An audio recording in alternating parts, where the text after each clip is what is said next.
Thank you all so very much for joining. We've got so much to talk about, from hands popping off to polarity. We've got so much to get into. But before we do that, let's talk about today's title. We're digging into Guardians. We're digging into Guardians of Godolkin. Oh, yeah. Oh, hands popping off. That could have been a good thing, but it was not in this case. All right, so the Guardians of Godolkin. In this episode, we find that non-soups are basically being executed. So ultimately, you think the Guardians of Godolkin are a particular group of students, but we find out in the end there is a huge plot twist. Speaking of plot twists, at the beginning of this particular episode, Sam decides that he wants to be a hero too. Brittany, what were your thoughts when you saw that? I was like, Sam, I really think that when he went to that town hall, it got into his head and that he felt like he had to do something different than what he was doing already. And so instead of following Emma like he always do, he's like, I need to do something different and be a hero. And in order to be a hero means I need to take out these people who aren't soups, because people who are not soups have done terrible things to me and to people like me. So in order to get vengeance, this is what I need to do. And that's kill everybody that's not a soup. Chad, I see you viscerally responding to that. What's going on in your head? So when I watching that whole thing play out, I was like, so this is this dude. He been locked in the padded room, ain't never touched nobody. He get with this chick, and you would think that's enough to like turn him in one direction. But he spent 5 minutes with the Proud Boys, and he all like white power, and he go off that way. That was my whole thing with it. That Sam I am. I do not like that Sam I am. I'm just saying, you would think if you're gonna get turned out on something, I mean, the only thing you ever had, the Proud Boys come along, and you just like, nah, I'm gonna do that. I'm gonna just go with that. Okay, all right. So speaking of Sam, we're still at the beginning of this particular episode, and there was a point where it was so clear to us that Jordan Lee wasn't having it, and she kind of stood in the way. And basically, Kate was like, "Yeah, you could beat me, but do you really think that you could beat Sam?" My question right here is, could Jordan Lee beat Sam? Let's go with yeah. What are your thoughts? I'm thinking that Jordan Lee would have gave Sam a run for his money, just like his freaking brother. So I don't know if ultimately there would have been a stalemate, but I'm not gonna say that Sam was just gonna run through Jordan Lee. Wouldn't gonna happen. Absolutely not. But at this point, I think tensions were so high, Jordan Lee just didn't want to fight. He just didn't want to fight. Brittany, your thoughts? Brittany, your thoughts? A little frozen, a little Elsa and Anna. I think that Jordan Lee, I agree with Elia. Jordan Lee would hold his own, but at the end of the day, Sam, can you hear me? Yeah. Oh, okay. Well, Chad, your thoughts? So I do think Jordan would have held their own for a while, but I think Jordan knows that at least from going through the show that Sam is more powerful than his brother. So I think ultimately they knew they would lose. I don't think it would have been like a cakewalk and like Sam would have walked right through him. But I think Jordan thought they would lose, and not only would they die, but everybody else that was there died. So back off for now, see what they can do later. But see, I'm not totally convinced of that, and let me tell you why. So first off, Jordan Lee has two different types of powers. One, he has strength, but he also has the ability to block other people. So he could have conceivably used both of those gifts at the same time to thwart Sam. That's all I'm saying. I think it's a whole lot to do with whatever happens to be the circumstances. Whatever the circumstances might be, Jordan Lee could top Sam. No pun intended. See what you did there. I also feel like Sam is wild, and he's been in captivity so long. He's just that wild. It's not any real training. You haven't, like you have all of this power, but at the same time, I feel like Jordan Lee is better trained, if that makes sense. I feel like sometimes when things happen with Sam, it's just very fluke. It'd be all over the place.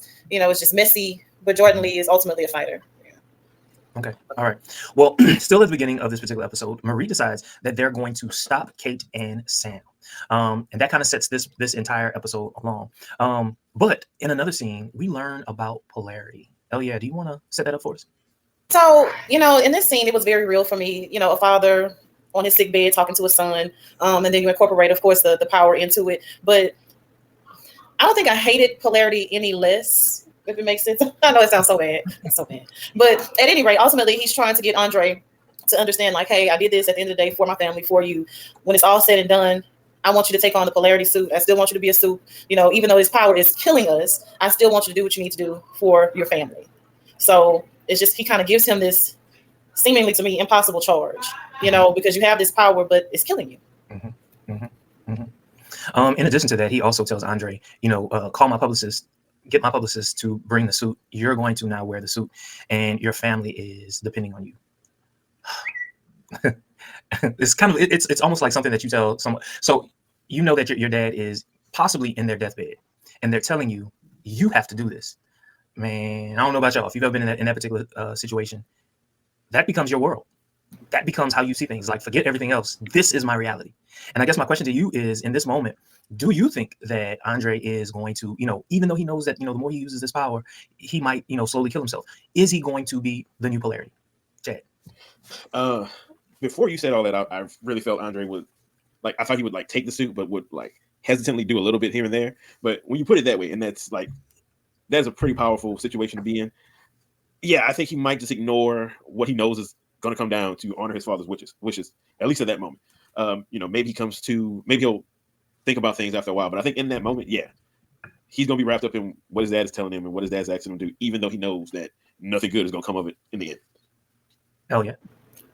This is why I said what I said. I didn't hate him any less, because that is an impossible ask of someone, especially your child. It's like, boy, you season out, acting a fool, all this is going, and if you want this to be my future, this is not you passing me the torch. This is you setting me up for failure. Yeah. So I guess the question is, so his dad, Polarity, didn't seem, what's the word that I'm looking for? He didn't seem shocked that he was going to die. And so I wonder whether or not he knew this was his condition all along. I mean, he knew about the kids in the woods, and he was trying to, save Andre. And so I guess my question is did he know? In the moment, I didn't think it mattered if he knew. I thought that, he heard Andre say the words, but he's so wrapped up in the legacy of Polarity and what that means and all that I think even either way, he would have just told him exactly what he did. No, you're going to keep doing this. But he probably did know. And again, he's been retired. They never say why he's retired, but he hasn't been doing it. So there's no reason to think that he doesn't know and just not telling Andre because he wants Andre to do this thing. Mm-hmm. So yeah, as I'm walking through this, I think, yeah, he probably does know. It does not matter to him as long as he can get his son to pick up the mantle and keep this legacy going. I think that's what's most important to him overall. Elia, your thoughts? That fool knew. He 100% knew. He did. And he looking at his son like, okay, you got a lot more miles on you than, left in you. Rather, I done gone as far as I can go without completely killing myself up to this point. Now it's your turn to pick up. And from here, it's going to hurt a little bit. You're going to be a little shaky here and there. You're a little lightheaded, but you can eat that because you're young. It's your turn. You got to pay your dues. He hazed him. He 100% hazed him. The boy did not want to do that. So true. He knew because he cut him off before he could tell him what it was. He cut him off because he already knew what he was going to say. Mm-hmm. Do you think he cares about Andre? I mean, you're basically saying, I want you to die just like me. Would a parent do that? Depends on the kind of parent. Like the same one that had you injected. So it's just, you got a special brand of love. You love real different. Right. Yeah. I think he does love Andre. Now, is his love the kind of way we would represent it? Probably not. It's definitely not. It's kind of like those pageant moms pushed to like the extreme. He's getting Andre to live out, his life, even though he lived it out himself, but now he knows he's got to stop. So he gets his son to keep living out for him. That's his way to keep existing. Mm. And I think he loves him in that way, and that he thinks that's what's best for his son, even though it's really just about him. Mm. Mm. Oh yeah, you look like you have some thoughts. Oh, I'm not a fan. So the nodding is, a nonverbal expression of my disdain. Gotcha. So speaking of the woods, Kate goes to the woods to free the kids. And along the way, Sam sees, air quotes, sees Luke. Now, and I'm so thankful that I have my English friends with me. What is the symbolism in this moment when when Sam closes the door on Luke? What is the symbolism? What is Sam really saying in that moment? To this point, Luke has been his conscience, for lack of a better word, but he's been the one that's telling him the right and wrong things, his voice of reason. And I think the symbolism is just that. He's like, I'm done with you. And he closes him off. And he's come to the realization that, I hate myself, but this is going to make me feel good about myself. And you're telling me not to do that. So I'm through with you and I'm going to do this. Elle?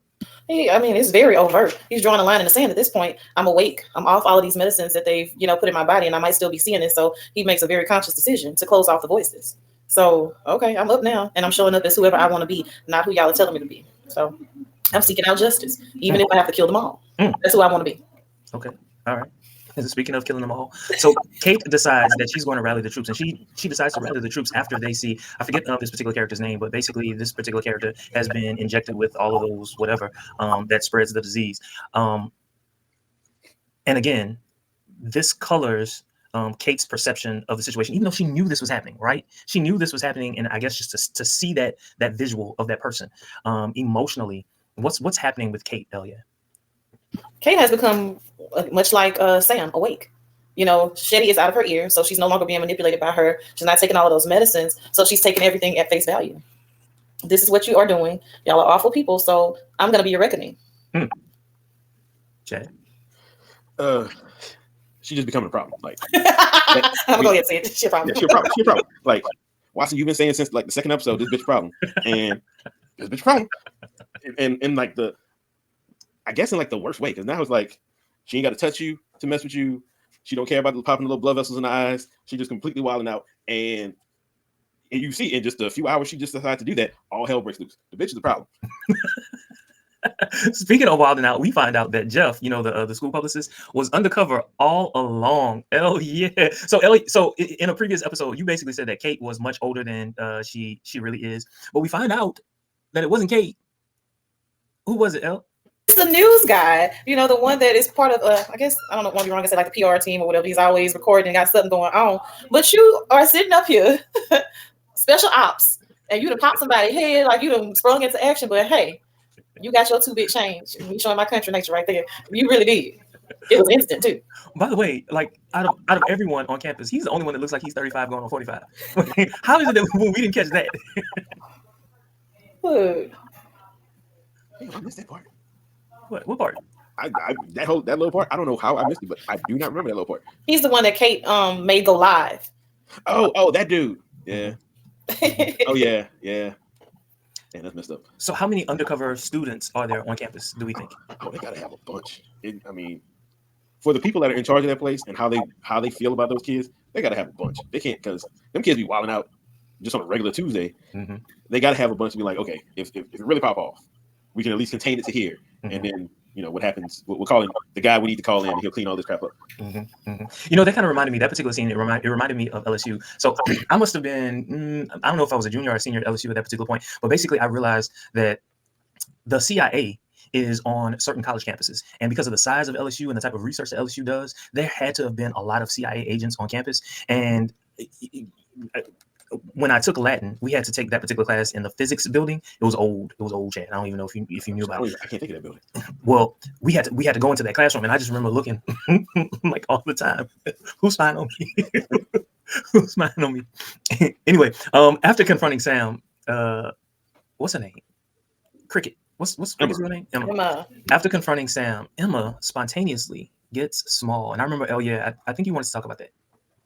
First of all, I know there was really Chad going in about Sam having the unmitigated gall to try to drop his nuts when he had his first little smell of snatch, and you sitting up here trying to treat Emma like she ain't nothing, and you were really trying to take over the world with Pinky in the brain like a fool, and you got Emma that is in love with you. So I'm sorry, I had to go on that rant, but I'm wondering what is it that happened to make her get small? Because she was shocked. Mm-hmm. She was shocked, and it scared me. So it's like, okay, is it something that mentally happened because of how he was talking to her? So now your emotions are affecting your ability. I'm like, I wanted to punch Sam. That's Sam I am. That's Sam I am. Like, really? Question: do you think that in that moment she emotionally felt small, and so her body got small? Oh, that would be some beautiful imagery. It really would. Yeah, I think that's pretty much exactly what happened. This show has tied all of their powers to basically the worst shit that can happen to them. So in that moment, he is telling her the worst things possible. So her power is manifested in that way. They can't never have anything good and easy. So, dude you like treat you like trash, you get small because you feel that way. I was so disappointed in him for doing that to her. Mm-hmm. But on the bright side, is this an evolution of her powers? Oh yeah, I think it is. I think it's going to be useful for them in what they find themselves in at the end of this episode. So, which we're gonna have to wait years to find out. You would have felt like evolution in that moment. Oh no, not that moment. Did she even come back after that? No, I don't even think she saw afterwards. Outside of that one little clip at the very, very end when they were in that, I don't know, hospital, which we can talk about that later because I have thoughts about that particular scene. So the next scene, we basically see Andre. Andre comes and he stops the helicopter. And my question to you all is: has Andre indeed, or in other words, is this an example or evidence of Andre choosing to go the route that his father has laid out for him. In this scene, I don't know if I can say that, just because it's all the people that he's been with, the friends that he's made through the course of the show. Like they're there trying to save people, so he jumps in and tries to save people too. I mean, it works to go to his father's vision, but I don't know if he's doing it necessarily because of his dad. I think if they hadn't had that conversation, he still would have done the same thing. Elle? Normally he's sniffing up Kate's drawers, and I think he could have went in that direction, but I'm going to have to go with, I think he's answering the call that his father has charged him with. Look, I know it was very crass the way that I stated it, but I loved it. I loved it. So in the later scene, so by this point, okay, so this is the fight scene, right? All hell has broken loose on the campus. People's heads have been popped. The school administrators and I don't know what do you call those people, Chad? From the boys? That's just like the CEO? I just call them execs or whatever. The execs. So the execs are there, and our soups from GenV, the ones that we know, they're trying to protect them. At least most of them are. And Marie uses what Newman taught her to neutralize Maverick. Hell yeah. She pulverizes. Not just neutralizes in this episode. But wait a minute. What was the question? Because I went somewhere else. Well, it wasn't really a question. It was more like, what were your general reactions in that particular moment? I was kind of proud of Marie actually like showing up and not boring me to pieces. In this episode, I mean, although overall the episode I wouldn't say it's a 10 out of 10 recommend, but at least for her, it wasn't a snooze fest for me. I'm glad that she made some actual decisions. She did something. She protected Bae. So I was all right with Marie in this episode. Okay. All right. Why didn't Andre take Kate's hand, Chad? Because that bitch a problem. He knows she a problem. The previous episode, they worked on the whole thing like he don't trust her, so he has been actively avoiding her. And in that moment, he's like, I mean, yeah, he just showed up, but he showed up and all hell is broken loose. He knows she's behind it, so he ain't stupid. So if he lets her touch him, she tried to hand him some bread and she ain't washed her hands. He's looking at her like, oh, they're not your hands. Nope. If this was old Andre, he would have been like, I mean, if he takes her hand, he knows that like that's it. He going with her. So, and he normally didn't have a problem with that. Now he got a problem with it. He knows what's going on, so he's like, nah, bitch. Find another simp. I'm not here today. Mm-mm. So towards the end of the commotion, all of a sudden we hear this boom, right? And everyone is looking up, right? Obviously, it's Homelander. Homelander has arrived. Oh wait, we forgot that she blew off her arm before they showed up. I'd be remiss. Oh yeah. So listen, I don't know if you've never had somebody that you would be willing to fight behind, but Kate thought that she was about to try to play with Jordan Lee, and she reached out to touch Jordan Lee MCI style and got rejected.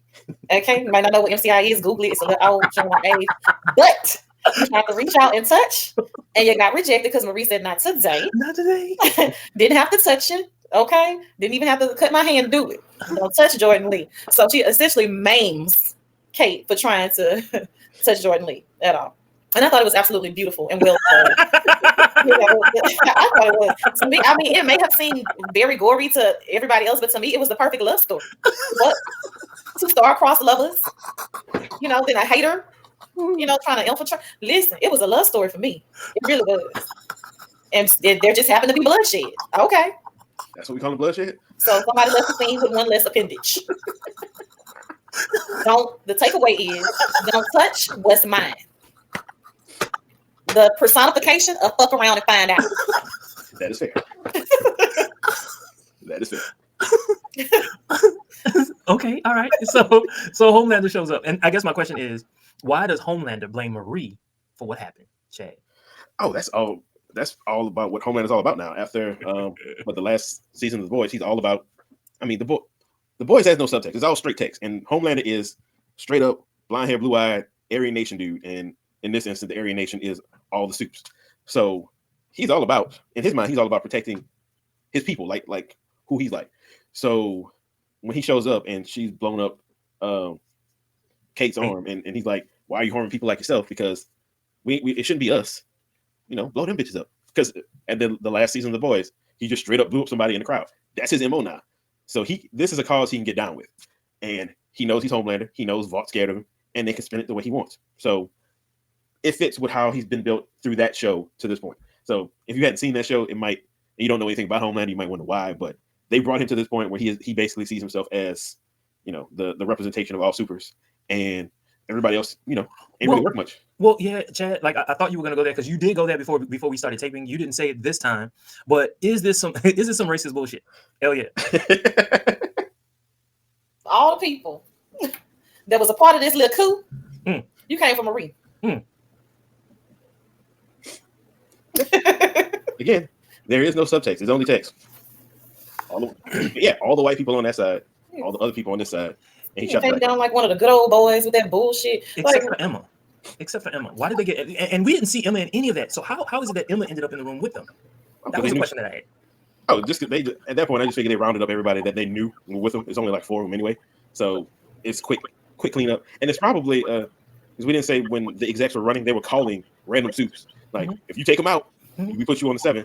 And they had to know the ones that were actually trying to do something. Right. So we grabbed all of them. Yeah.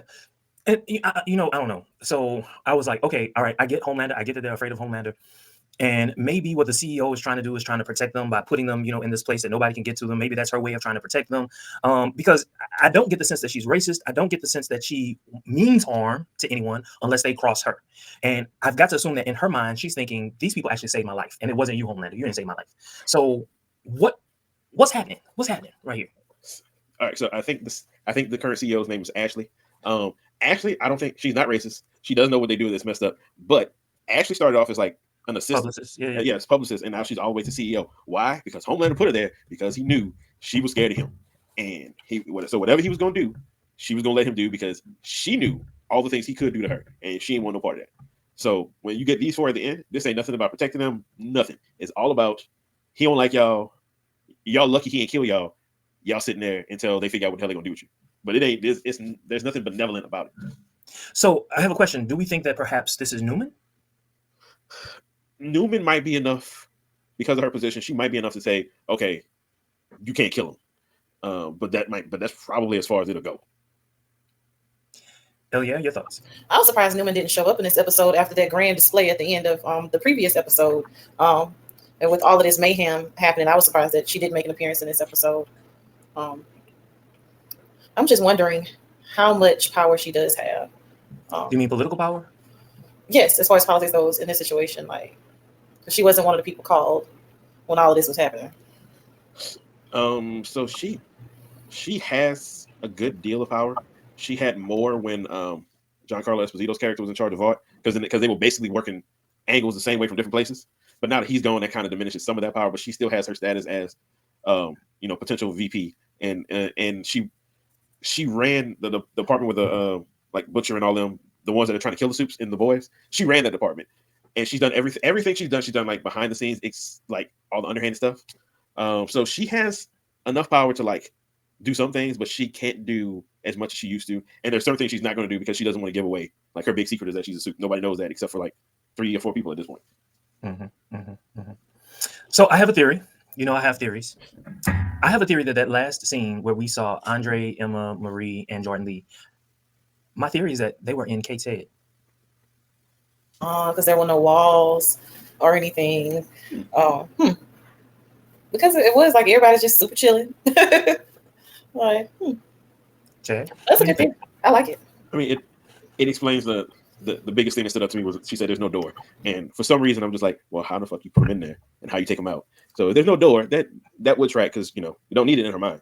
Yeah. And what makes them think that between all of their powers that they can't get out? You know what I'm saying? So got out of her head once before. That is a good question. I mean, they did keep all those other kids in the woods, and they know that, but I would think the ones that have been conscious would have at least tried some stuff before Marie woke up. I don't know. It was just something about their personalities. Their personalities seemed a little off to me. They were a little too, I don't know, laid back. Yes, very laid back. It's like, oh yeah, oh you ate that laser like a champ, girl. Wait, what? On a personal note, I was kind of upset that Andre. I was kind of upset that Andre didn't let his backside show. Oh my goodness. That would have definitely been something. Is there anything else about this particular episode that we want to talk about that we haven't covered? Just wait for the next season. Yeah, we're gonna wait. Well, if we're lucky, they'll probably touch on it in The Boys because they did have that little after credit scene. And I know season 4 it's done, so it might drop before the end of this year. I don't know if they set a date yet, but it'll be soon. But at this point, we probably the earliest we can see a season 2 of this would be No, early 2025 probably. For this season? Yeah, I mean you got the I mean, writers are off strike, but the actors are still on strike. They will not do. There's no way, even if the writers had it done, there's no way they start shooting before January. For a show like this, you pretty much shoot, and then it's like a year later that you get it. So they ain't gonna shoot till probably next summer at earliest. So you wouldn't get it till like a year after that. Okay, gotcha. Oh well. Oh well. Ooh, that's two whole years. I don't know if I can do 2 years. They need to call that just I'll be in Godolkin by then. with a master's and a PhD. I'm sure they're planning for them to be shooting season 2 like by now, so you can get it for this time next year. But should happen. It does.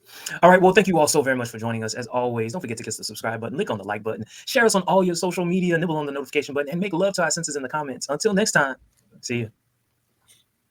Where is this button?